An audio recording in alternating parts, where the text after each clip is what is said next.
Short and స్వీట్‌గా ఉంటుంది. చిన్న వ్లాగ్ అండి. ఇది నిన్నటి వ్లాగు తప్పకుండా చూడండి. కిటికీ చూపిస్తున్నాను చూసారా? కిటికీలోంచి సూర్యనారాయణమూర్తి కనిపిస్తున్నాడు చూసారా? సూర్యనారాయణమూర్తి డైరెక్ట్‌గా మా కిచెన్‌లోకే వచ్చేస్తాడనమాట. ఇక్కడ రథం ముగ్గు వేశాను. ఎందుకోసము అంటే ఇక్కడ పాలు పొంగించుకుంటాను. ఈ చిన్న వీడియోని పూర్తిగా చూసి ఎలా ఉందో చెప్పండే. అయితే పాలు పొంగించుకోవడం కోసం నేను పూజా సామాగ్రి స్టోర్స్‌కెళ్ళి ఆవు పిడకలు తీసుకొచ్చాను. ఇదిగోండి. ఆవు పేడతో చేసిన పిడకలనమాట. 2 ప్యాకెట్లు తీసుకొచ్చాను. అదేమో నేను ఈ ప్లేట్‌లో పెట్టాను. ఎందుకోసం అంటున్నారు? దీంట్లోంచే నేను పాలు పొంగల్ చేస్తాననమాట. నా దగ్గర స్టవ్ ఉండేది. ఆ స్టవ్ కాస్త నేను ఎవరికో ఇచ్చేసానండి. దానం చేసేసాను. ఇప్పుడు వద్దులే నాకని చెప్పి ఇచ్చేసాననమాట. ఇప్పుడు దాని విలువ తెలిసొచ్చింది. ఇలా పొంగలి ఇలా చేస్తే బావుంటుంది గదా! అని చెప్పి ఆలోచనొచ్చింది. ఆలోచన వచ్చి రావడంతోటే ఏం చెయ్యాలా అని అనుకున్నాను. అనుకున్న వెంటనే ఇట్లా ఆలోచించి చేసేసాననమాట. నా దగ్గర పూల కుండీ ఒకటుంది. ఆ పూల కుండీ దగ్గర పెట్టిన స్టాండ్ ఉంటుంది కదా! ఆ స్టాండ్‌ని వెనక్కి తిప్పేసి, దాంట్లో ఇత్తడి పళ్ళెం పెట్టేసి, దీంట్లో ఆవు పిడకలు, అలాగే బొగ్గులు వేసేసి, కొంచెం పైన కర్పూరం వేసేసి వెలిగిచ్చాను. అది బాగా బొగ్గులు మండినియి. మండిన తర్వాత ఇదిగోండి ఆవు పాల ప్యాకెట్ తీసుకున్నాను. ఆవు పాల ప్యాకెట్ తీసుకొని, ఈ గిన్నెలో ఇత్తడి గిన్నెలో వేసుకున్నాను. ఒక్క చుక్క కూడా నీళ్లు పోయకుండా పోసుకొని పెట్టుకోవాలనమాట. అది. ఇలా పెట్టేసేసుకొని సూర్యనారాయణమూర్తికి నమస్కారం చేసుకొని, బొట్లు పెట్టేసుకోవాలి. ఎర్ర చందనంతోటి గంధం తీస్తాం కదండీ! దాంతోటి చుట్టూ బొట్లు పెట్టేసుకోవాలనమాట. ఇలా పెట్టేసుకున్నాను. చూసారా మనకి స్టవ్వే ఉండాలి, అదే ఉండాలి అని ఏం లేదు. చిన్నగా ఆలోచిస్తే మనకే అర్థమైపోతుంది. ఎట్లైనా చేసుకోవచ్చు. మనం వంటలు చేసేవాడికి, వాళ్ళకి ఐడియాలకి లోటేముందండి చెప్పండి? ఎలా అయినా చేసేసుకుంటాం. ఇట్లా చేసుకోవాలని నాకనిపించింది. ఇలానే చేసుకుంటున్నాను. ఇప్పుడు మనకి ఏమేం కావాలి పూజకి ఎర్ర చందనం కావాలండి. చందనం బొమ్మతో తీసిన ఎర్ర చ ఎర్ర గంధం అనమాట. అలాగే చెరుకు ముక్క తిప్పుకోవడానికి పరమాన్నం తిప్పడానికి చెరుకు ముక్క గరిటెలు వాడమనమాట. చెరుకు ముక్కతోటే చేస్తాం. అన్నీ ఈరోజు సూర్యనారాయణ మూర్తికి ఎరుపు కలర్‌తోటే వాడాలండి. ఎరుపు ప్రీతి కదా ఆయనకి. అందుకని ఎర్ర వాటిలతోటి ఎర్ర అక్షంతులు, ఎర్ర గంధం అలాగే ఆ గంధంతోటి కొంచెం ఈ బియ్యం పోసుకున్నాం కదా! ఆ బియ్యంలో కాస్త నేతి చుక్క వేయాలి. కొంచెం ఈ ఎర్ర గంధం వేసుకొని కలిపేసుకోవాలి. బియ్యం కడగకూడదండి. హాఫ్ లీటర్ పాలు పెట్టాం కదా! హాఫ్ లీటర్ పాలకి నేనిప్పుడు చూపించిన పావు కప్ అనమాట. ఆ పావు కప్‌లో సగం బియ్యం తీసుకున్నాను. ఆ సగంలో కొంచెం బియ్యం వదిలేసాను. కొన్ని బియ్యమే పడతాయండి. హాఫ్ లీటర్ పాలకి ఎన్నో పట్టవు. చాలా కొన్ని ఇక్కడ చూస్తే తెలుస్తుంది. అవే బియ్యం అనమాట. ఆ మిగిలిన బియ్యాన్ని ఇక్కడ అక్షతల కింద కలిపేసుకుంటున్నాను. ఎర్ర అక్షతలు కావాలి కాబట్టి అక్షతలు కలిపేసుకుంటున్నాను.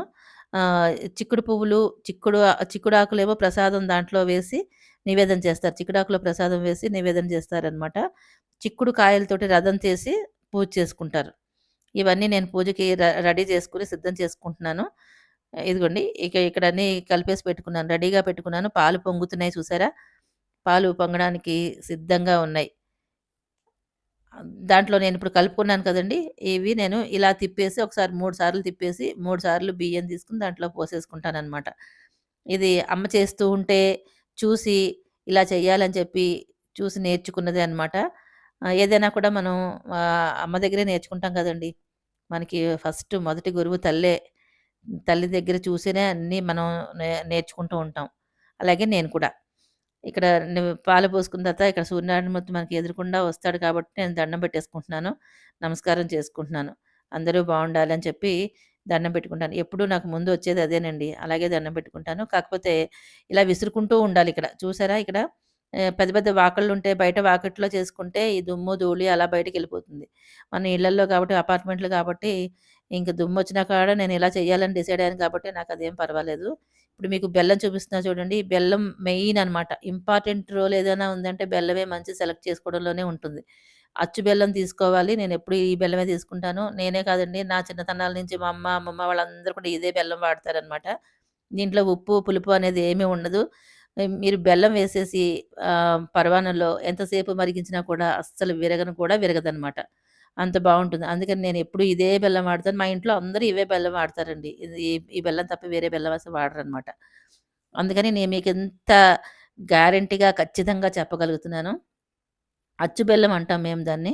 మరి మీరేమంటారో నాకు తెలీదు. అలాంటివి చూసుకొని మంచి బెల్లం చూసుకొని తెచ్చుకొని వాడుకోండి. నేనిది చేసినంత సేపు నేను ఆదిత్య హృదయం చదువుకుంటూ నేను ప్రసాదం చేస్తానండి. సూర్యనారాయణమూర్తి మనకి ఎదురుగుండా కనిపిస్తూ ఉంటాడు కదా! ప్రత్యక్ష దైవం. అద్ నేను అలాగా ఆదిత్య హృదయం చదువుకుంటూ ప్రసాదం చేస్తాను. ప్రసాదం అద్భుతంగా కుదిరింది తెలుసా! చాలా చాలా బావుంది. అసలు ఒక్క చుక్క కూడా నీళ్లు పోయకుండా చేస్తామేమో చాలా చాలా బావుంటుందనమాట. అయితే ఈ ప్రసాదం కోసం చిన్నప్పుడు మేము మా అమ్మని ఎక్కువ చెయ్యి, ఎక్కువ చెయ్యి, ఎక్కువ చెయ్యి అని గొడవ పెడుతూ ఉండేవాళ్ళం. మా అమ్మ సరిపోతుంది తినరు మీరు అంటున్నా సరే మాకు సరిపోదు ఇంకా చెయ్యి, ఇంకా చెయ్యి అని గొడవ పెడుతూ ఉండేవాళ్ళం అనమాట. మా అమ్మ మా కోసం అని ఎక్కువ ఎక్కువ చేస్తూనే ఉండేవాళ్ళు. అవన్నీ గుర్తొస్తాయండి. చక్కగా ఇవన్నీ నాకు ఇలా చేస్తున్నప్పుడు ఎప్పుడూ అన్నీ గుర్తొస్తూ ఉంటాయన్నమాట. ఇదిగోండి పరమాన్నం మీకింకొకటి చెప్పాలి. పరమాన్నం బాగా ఉడికిపోవాలనమాట. మనం వేసిన బియ్యం బాగా మెత్తగా ఉడికిన తర్వాత మాత్రమే బెల్లం వేయాలి. ఏమాత్రం పలుకున్నా బెల్లం వేసేసారనుకోండి ఇంకా ఆ పలుకు ఉడకదనమాట. కాబట్టి అన్నం బాగా మెత్తగా అయిన తర్వాతనే బెల్లం వేయండి. బెల్లం వేసేసిన తర్వాత నేను ఈ స్టవ్ దీని మీద ఇలాగే ఉంచేసాను. ఆ బొగ్గులు ఆ సన్నటి సెగకి అలా ఉడుకుతూ ఉంటుందనమాట. దగ్గరగా వచ్చేస్తుంది. అలా ఉంచేసాను. తర్వాత నివేదన చేసేసుకోవాలనమాట. ఇదిగోండి ఫ్రెండ్స్ పాలు పొంగించడం అయితే అయిపోయింది. నేను గిన్నె తీసి కింద పెట్టాను. ఇక్కడంతా బూడిద బూడిద మొత్తం బూడిద పడింది అంతాను.